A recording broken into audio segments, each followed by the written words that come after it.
Selamat pagi, salam sehat selalu. Sebentar ini kita akan melakukan live. Sekali ini judulnya dengan judul stroke dari bagian neurologi dalam rangka memperingati Hari Stroke, tepatnya jatuh tanggal 29 Oktober minggu ini ya. Yang menjadi host nanti itu narasumbernya Dr. Muhammad Gandhi Sastrawan, Master Kedokteran Neurologi, Spesialis Neurologi. Bentar ya, kita tunggu dokter untuk join dengan kita. Silakan dokter, Dr. Gandhi. Ya, assalamualaikum. Silakan Dr. Gandhi. Selamat pagi, Dok Gandhi. Halo. Salam sehat. Bisa jawab Bu? Sudah jelas?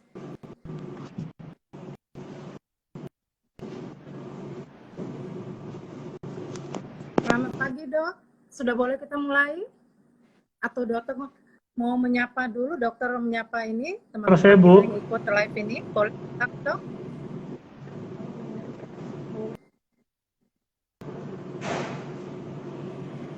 Halo. Halo, selamat pagi, Dokter Gandhi. Pagi, Bu. Ya, bisa kedengaran jelas suara saya, Bu? Belum jelas sih, Dok. Mungkin maskernya dibuka kali ya. Oh iya, Bu. Maaf, Bu ya. Ya, Bu. Sudah Oke, jelas, Bu? pagi. Salam sehat. Pagi, Bu. Salam sehat. Sebelumnya kita mau perkenalan dulu ya dengan Dokter Gandhi. Silakan, Dokter. Ya. Assalamualaikum warahmatullahi wabarakatuh. Perkenalkan, nama saya Dr. Muhammad Gandhi. Saat ini sebagai staf di KSM Neurologi Rumah Sakit Umum Pusat Haji Adam Malik. Sebagai dokter spesialis neurologi. Oke, Dok. Boleh kita mulai bincang sehat kita dalam rangka Boleh, Bu. memperingati Hari Stroke yang tepatnya jatuh tanggal 29 Oktober. Nah, di tanggal 29 Oktober nanti itu kita akan mengadakan webinar ya, Dok ya, tentang masalah stroke juga. Oke, Dok. Untuk kami sama sekali kami kepingin tahu sih apa sih sebenarnya stroke itu sampai ada hari peringatan stroke. Silakan, Dok, untuk dijelaskan. Ya, terima kasih, Bu. Terima kasih. Ini untuk awalnya ya, stroke itu per definisi kita sebut stroke itu adalah suatu manifestasi klinis atau kumpulan gejala klinis akibat dari disfungsi neurologis pada otak ataupun pada medula spinalis. Medula spinalis itu adalah saraf di tulang belakang ataupun pada retina, baik dia sebagian ataupun seluruhnya yang menetap keluhannya itu selama lebih dari 24 jam atau dia bisa menimbulkan kematian yang disebabkan oleh gangguan pembuluh darah. Itu per definisinya ya. Jadi ya memang stroke itu masalahnya ada di gangguan pembuluh darah di otak. Seperti itu. Tapi sebelum terjadi stroke itu biasanya kita merasakan tidak enak di badan kita atau gimana? Apakah ada gejala yang spesifik? Ya baik. Stroke itu seperti kita ketahui kan dia menyerang otak. Otak itu fungsinya luas sekali ya, seluruh aktivitas tubuhnya dikontrol oleh otak, baik emosi, perilaku, kognitif, motorik, sensorik. Jadi ya keluhan yang timbul nanti ya tentu berkaitan dengan fungsi-fungsi tadi ya, tergantung di daerah mana di otak yang terkena. Cuma ada beberapa gejala khas yang mungkin bisa dikenali oleh orang awam jika terkena stroke ini. Mungkin bisa dengan yang paling sering kita pakai adalah dengan slogan segera ke RS. Itu senyum, artinya pada orang yang terkena stroke dilihat senyumnya biasanya nggak simetris atau mulutnya mencong. Nah, ya. Kemudian G itu gerak. Biasanya ada kelemahan atau kelumpuhan sesisi tubuh, baik tangan ataupun kakinya. Kemudian R itu adalah bicara, pada orang stroke biasanya terjadi bicaranya pelo, celat, atau tiba-tiba dia nggak bisa mengerti pembicaraan orang lain, atau dia tidak nyambung berbicara. Kemudian kan segera ke RS. Itu biasanya kebas atau kesemutan di separuh anggota gerak atau tubuh. Kemudian R itu rabun atau tiba-tiba tidak bisa melihat. Tiba-tiba tidak bisa melihat atau pandangannya kabur. Kemudian S itu sakit kepala yang timbul tiba-tiba yang sebelumnya belum pernah dirasakan. Biasanya inilah gejala-gejala khas stroke yang mungkin bisa dikenali oleh orang awam dengan slogan tadi, segera ke RS. Ada juga yang segera ke RS. Ada juga dengan menggunakan bahasa Inggris, fast biasanya, FAST. F itu hampir sama sih sebenarnya. F itu face ya, face itu wajahnya tidak simetris. A itu arm, biasanya kelemahan anggota gerak ya, ada arm atau lengannya. S itu speech, bicaranya pelo atau celat seperti tadi. Dan T itu time, artinya ini suatu kondisi gawat yang harus segera dibutuhkan pertolongan, sehingga harus segera dibawa ke rumah sakit untuk mendapat pertolongan. Seperti itu Bu biasanya. Nah, kalau stroke ini biasanya ada usia yang range-nya. Kalau usia anak-anak itu nggak mungkin kena stroke, usia sekian yang mungkin gitu. Apakah ada range seperti itu tuh? Sebetulnya stroke ini bisa mengenai siapa aja, dari orang tua, usia muda, bahkan anak-anak pun ada ya. Jadi dia nggak harus terkena pada orang tua ya. Sekarang orang usia muda, usia produktif, atau bahkan pun anak-anak pun bisa aja terkena stroke ya.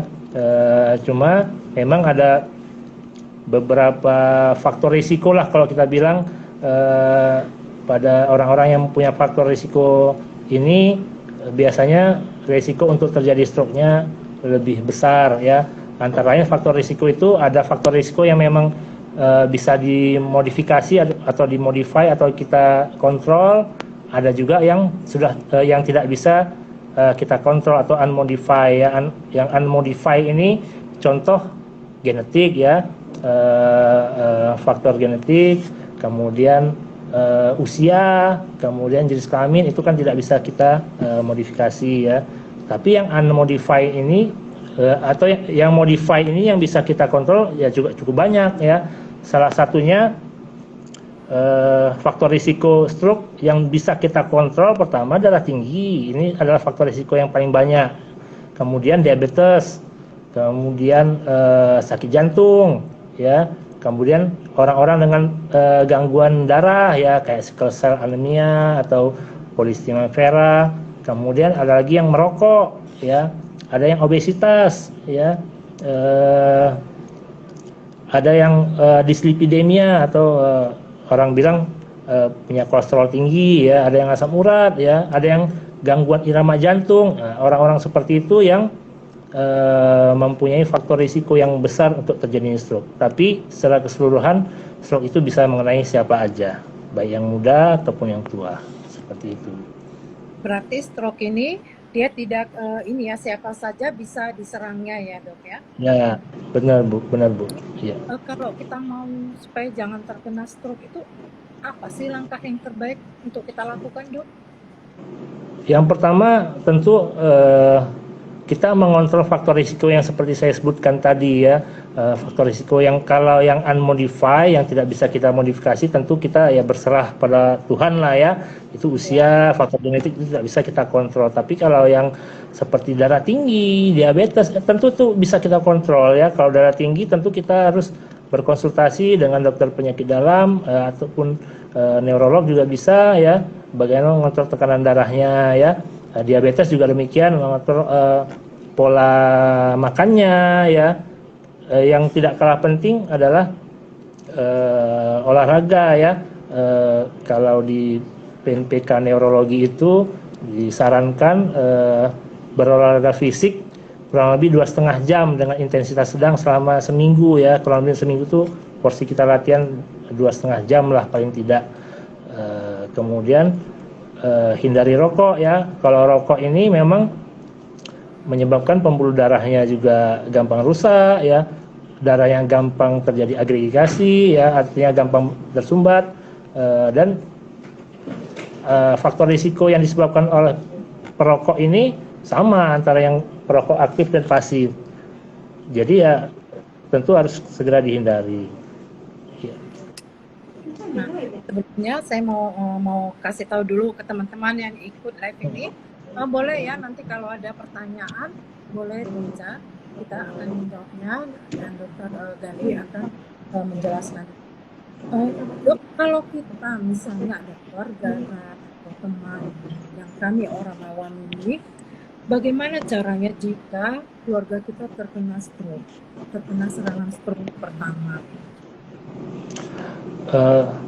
Pertama, kita tentu harus kenali gejala stroke tadi seperti yang saya sebutkan ya dengan slogan segera ke RS tadi ya.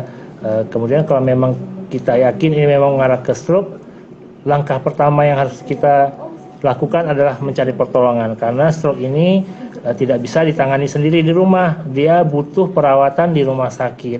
Jadi langkah pertama setelah kita kenali gejalanya, kita amankan dulu kondisi pasiennya, ya udah kita langsung mencari pertolongan, bisa dengan menghubungi ambulan atau langsung dibawa ke rumah sakit karena stroke ini seperti tadi slogannya fast ya, T-nya terakhir itu adalah time. Jadi kita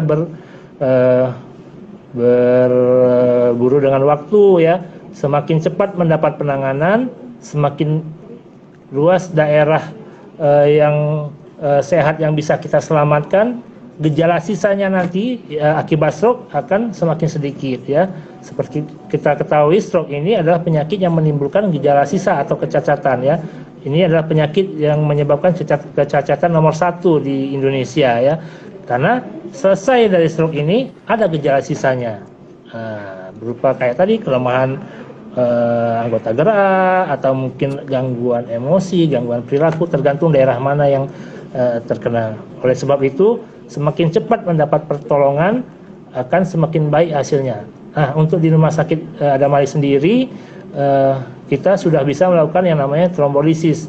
Artinya, kalaulah pasien tersebut mengalami gejala stroke kurang dari 4,5 jam, bisa kita lakukan trombolisis. Trombolisis ini adalah tindakan pemberian obat-obat untuk kita sebut aja lah melepas atau memecah bekuan darah yang menyumbat di pembuluh darah otak tadi. Jadi memang harus cepat ya, kurang dari 4,5 jam sudah harus masuk obat tersebut. Makanya waktu di sini sangat penting. Oke Bu. Oke Dok, ini kan kadang ada orang awam, misalnya ada katanya kalau terkena stroke belum dibawa ke rumah sakit, ujung jarinya ini ditusuk supaya aliran darahnya ini, itu gimana sebenarnya? Oh ya, ya itu ya Bu, saya juga pernah mendapat pasien seperti ini di tempat praktek ya. Dok katanya kemarin saya tanya, loh kenapa nggak segera dibawa ke rumah sakit? Iya dok, cuma dirawat di rumah aja katanya. Kata orang-orang sih, ya ditusuk aja ujung jarinya. Sebenarnya ini apa ya, kesesatan logika sih ya.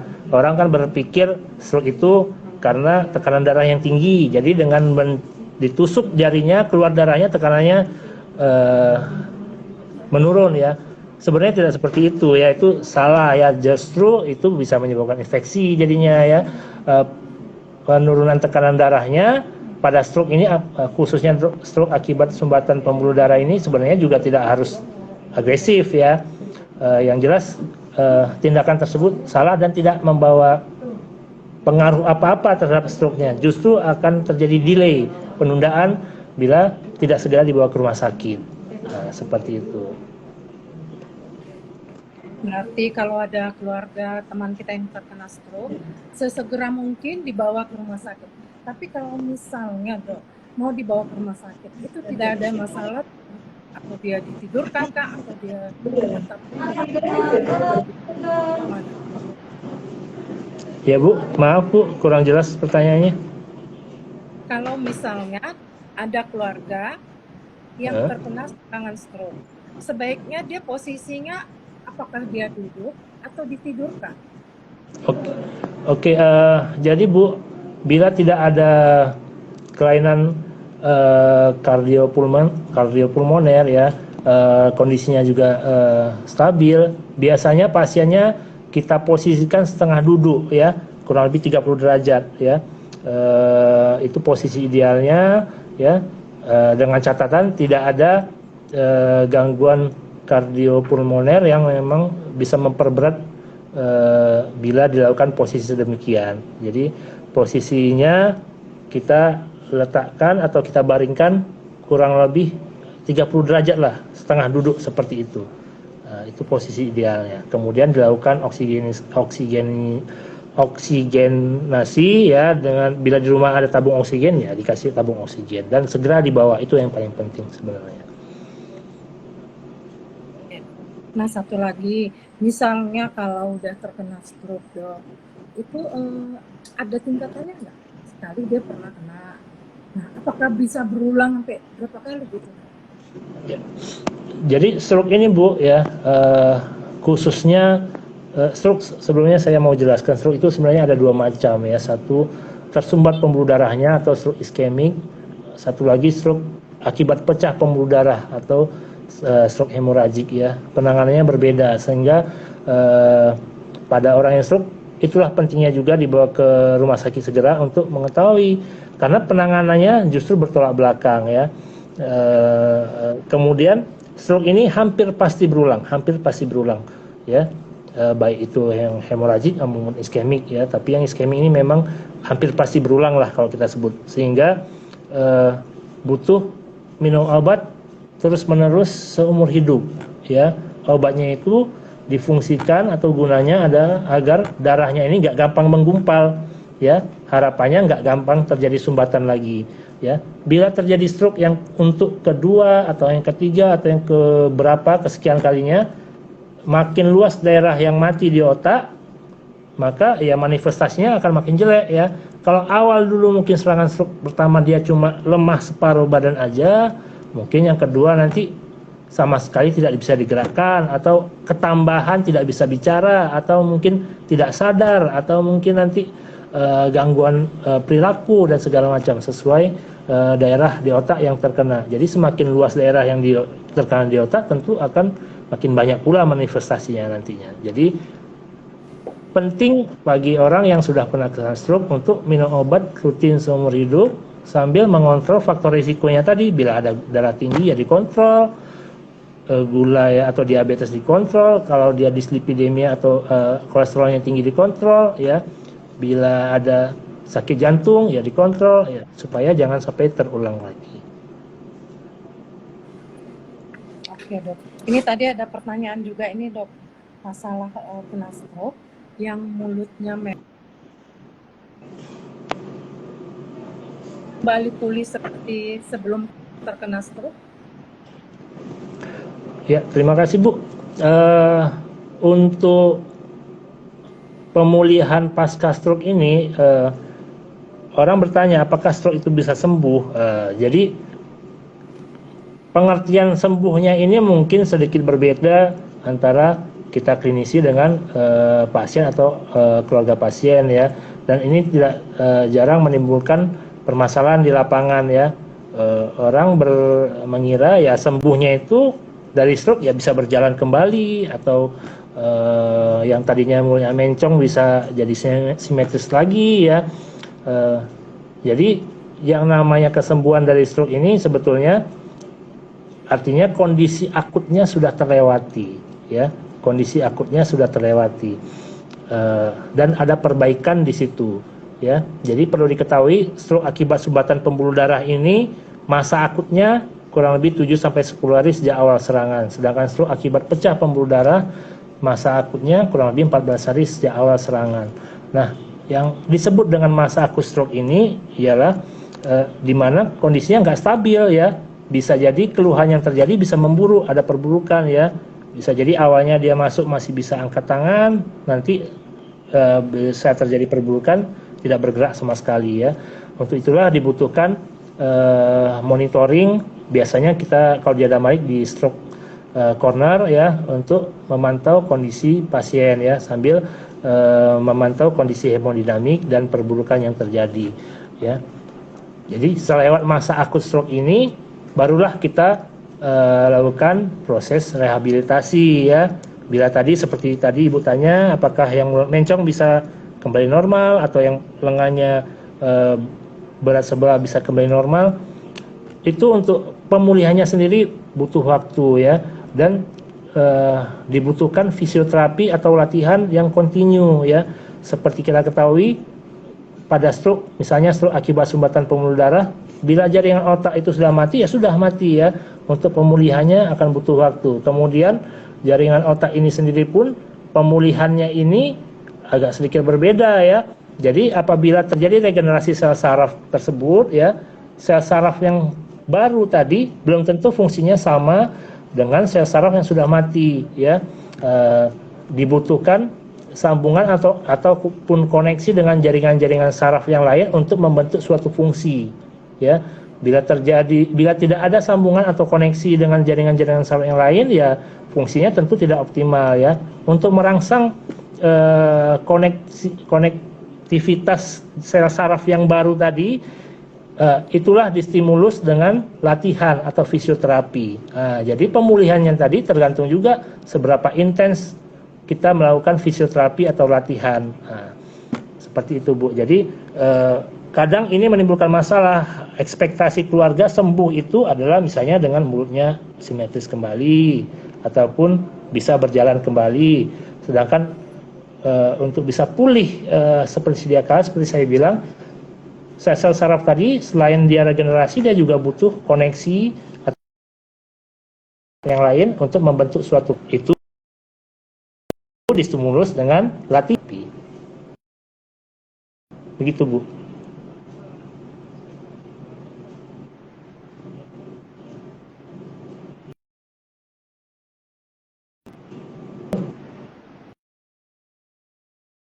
Ya Bu.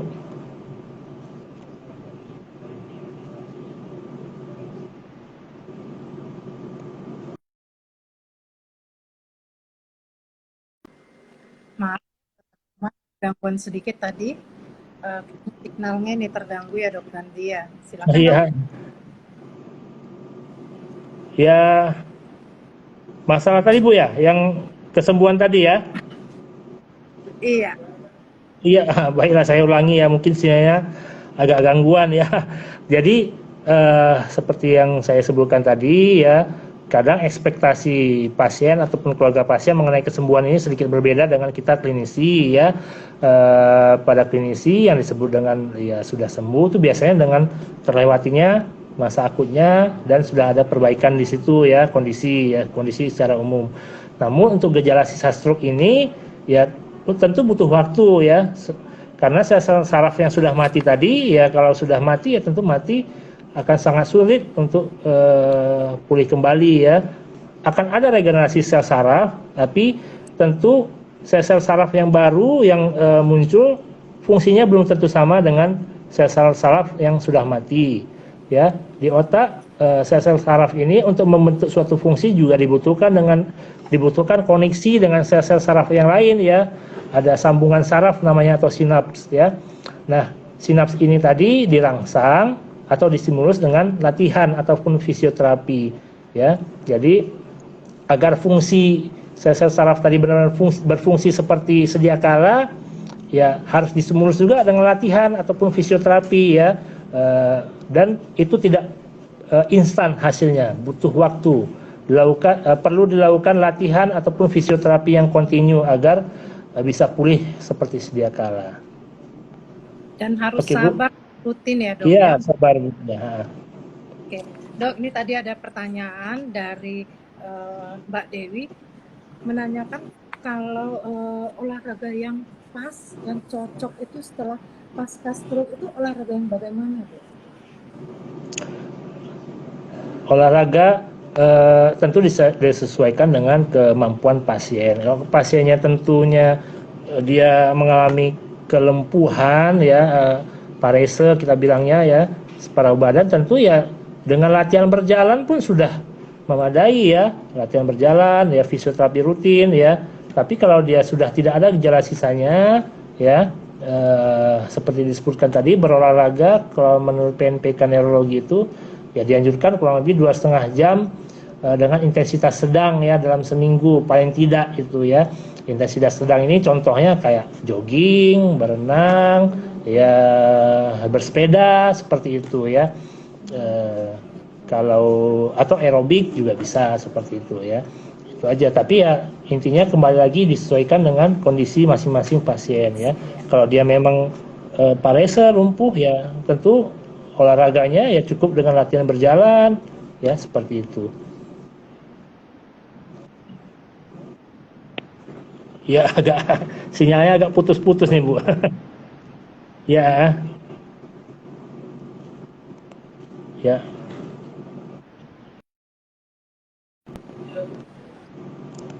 Ya Bu. Ini tadi ada pertanyaan juga, mungkin tadi di atas sudah diceritakan Ya. Dokter Gandhi Ya. untuk pencegahan Ya. tadi ya. Nah, kita hanya mau nanyakan sekali lagi Dok, kalau misalnya dia kena serangan stroke, jadi dia susah berjalan atau tangan kanan atau kirinya susah digerakkan, apakah itu boleh di apa istilahnya ditusuk ya? Katanya itu ditusuk ya. Benar. Silakan. Ya. Pada prinsipnya sih boleh-boleh aja ya, tapi ya yang paling tepatnya tentu dilakukan fisioterapi ya. Tentu orang fisioterapi sudah terlatih untuk melakukan masase ya, masase yang secara medis tentunya ya. Jadi kalaupun daripada kita percayakan dikusuk dengan orang yang belum tentu ahli ya, tentu akan lebih tepat kita bawa fisioterapi, karena di fisioterapi itu juga selain mungkin di sinar dengan infrared juga ada masasenya ya untuk memperlancar aliran darahnya, kemudian ya dilakukan latihan yang terstruktur ya, yang lebih tepat. Jadi kalau ditanya boleh atau tidak, tentu boleh-boleh aja selama tidak berbahaya ya, tidak terlalu kuat atau mencederai otot ya.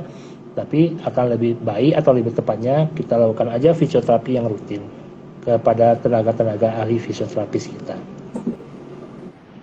Tapi sebaiknya kalau untuk latihan seperti itu, latihan gerak pasca stroke, sebaiknya kita ke fisioterapi ya. Nah, kita juga punya instalasi, maksudnya Iya. Dia ada Malik. Nah, terus setiap harinya melakukan pelayanan instalasi rehabilitasi medik ya. Nah, di situ mungkin keluarga atau teman kita yang pasca stroke boleh di situ latihannya ya, sesuai jadwalnya, nanti dikasih jadwal. Nah Dok, ini ada satu lagi pertanyaan, apakah rumah sakit ada Malik punya perawatan khusus untuk pasien stroke?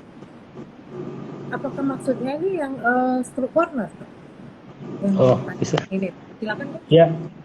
Oke, untuk pasien stroke tadi mungkin sudah saya singgung sedikit ya.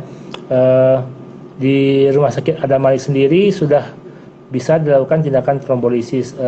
Trombolisis ini tadi saya sudah singgung sedikit ya, itu suatu tindakan untuk memberikan obat-obatan yang untuk memecah sumbatan pembuluh darah, sumbatan pembuluh darah yang ke otak ya, khususnya pada stroke akibat sumbatan pembuluh darah. Tapi tentu ada batas waktunya ya. Jadi stroke yang bisa kita lakukan trombolisis ini adalah stroke iskemik atau stroke sumbatan pembuluh darah yang onsetnya di bawah 4,5 jam ya. Begitu terkena kurang dari 4,5 jam kita harus segera bawa ke rumah sakit untuk dilakukan trombolisis. Tentu dengan kriteria-kriteria tertentu ya, ada kriteria-kriteria tertentunya.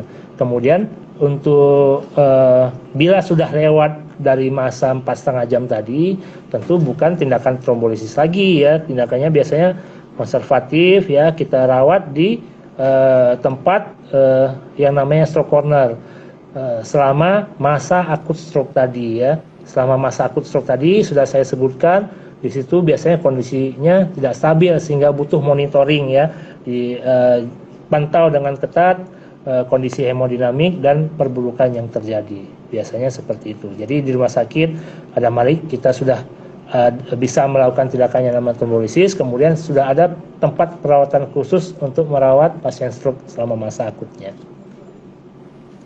Demikian, Bu. Oke teman-teman, kita intinya di Rumah Sakit Haji Adam Malik Medan ada khusus perawatan stroke ya, namanya corner stroke, dan ada instalasi untuk pasca yang terkena stroke untuk melakukan aktivitas itu akan dibantu oleh yang ahli, staf ahlinya. Nah, di situ akan dilakukan latihan yang pas, yang sesuai dengan kondisi kita saat pasca stroke ya. Nah, tempatnya instalasi rehabilitasi medik. Nah, dokter masih ada lagi yang mau disampaikan? Silakan Dokter Gandhi sebelum saya rasa mungkin cukup demikian lah Bu ya. Cukup demikian. Intinya kalaulah ada keluarga kita lihat indikasinya ke arah stroke, kita bisa lihat dengan slogan yang namanya segera tadi ya, segera ke RS. Oke ya, kemudian tindakan pertama yang kita lakukan adalah segera mencari pertolongan. Itulah ya. Karena stroke ini tidak bisa ditangani sendiri di rumah, ya, butuh perawatan ahli. Demikian, Bu.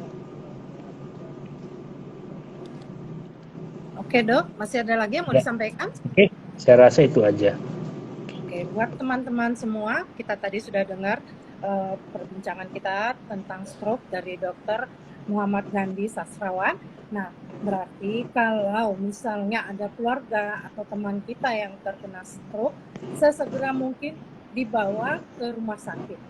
Jangan ditunda-tunda dan jangan melakukan tindakan yang kita sendiri tidak tahu apa gunanya ya. Jangan, biarkanlah dokter ahli yang menangani.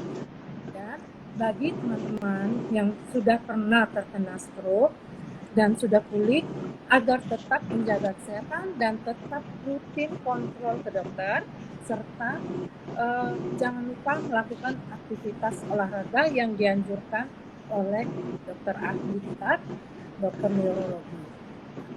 Satu lagi, ini yang sangat penting, kita di masa pandemi ini walaupun levelnya sudah turun, tetap menjalankan prokes ya, supaya pandemi ini cepat berlalu dan kita bisa beraktivitas seperti sebelum pandemi ya. Jangan lupa pakai masker, menjaga jarak, dan sesering mungkin mencuci tangan. Oke Dok, silakan. Terakhir kita ada kata-kata yang mau disampaikan atau pesan, silakan Dokter Gandhi. Baik Bu, untuk semua rekan-rekan sekalian ya yang mengikuti acara ini, saya ucapkan terima kasih ya sudah mau meluangkan waktunya untuk mengikuti acara live Instagram kita. Semoga selalu sehat ya. Perlu saya ingatkan kembali ya, stroke ini hampir pasti berulang ya, jadi dimohonkan untuk menjaga kesehatan kita, cukup berolahraga, cukup beristirahat. Bila ada faktor risiko yang ada sama kita seperti tadi darah tinggi, diabetes, sakit jantung ya, sakit kelainan darah ya dan lain sebagainya, harus terkontrol ya. Minum obat teratur ya, kontrol teratur sehingga tidak terkena stroke, karena stroke ini hampir pasti berulang dan dia meninggalkan kecacatan ya, penyakit nomor 1 yang menyebabkan kecacatan adalah stroke. Saya rasa demikian Bu. Sudah. Terima kasih Dokter Gandhi yang sudah memberikan info kesehatan, dan kita tadi sudah banyak mendapat pencerahan ya dari Dokter Gandhi. Nah buat teman-teman, nanti di tanggal 29 kita ada webinar. Nah tanggal 29 itulah puncaknya memperingati Hari Stroke. Nah nanti teman-teman akan kita kirimkan flyer tentang stroke ya. Nah, nanti juga akan dibawakan oleh dokter-dokter ahli yang ada di Rumah Sakit Haji Adam Malik Medan. Terima kasih atas perhatiannya. Mohon maaf jika ada kata-kata yang salah dan kurang tepat penjawaban kami tadi ataupun ada yang belum terjawab. Kami mohon maaf. Terima kasih. Salam sehat. Sampai ketemu di lain waktu lagi. Selamat siang. Selamat siang.